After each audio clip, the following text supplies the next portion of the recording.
মোলৈ প্ৰায় অহা এটি প্ৰশ্ন যে আমি গীত এটি কেনেকৈ ৰেকৰ্ডিং কৰোঁ জানিবলৈ মন যায় ন গতিকে বলক মোৰ লগত আজি দিহানাম এটি ৰেকৰ্ডিং কৰিবলৈ ওলাইছোঁ ষ্টুডিঅ' আহি পালোহি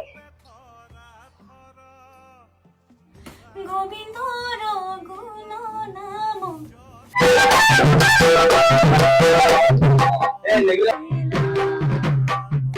আৰু মোৰ অতিকে মৰমৰ ৰিচা আমাৰ ৰিচাৰ এটা ধুনীয়া গীত হ'ব আমাৰ পৰম গুৰু ভকতৰ কল্পতৰু বুলি মহাপুৰুষ গুৰুজনাক উদ্দেশ্য কৰি তেওঁ এটা গীত গাব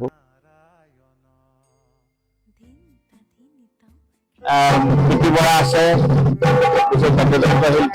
কৰ্মচন্দা আছে দেৱেশ্বৰ দা আমাৰ গৌতম শইকীয়া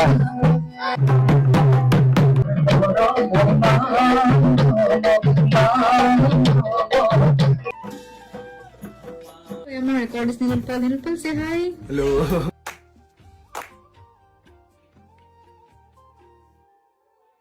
recording done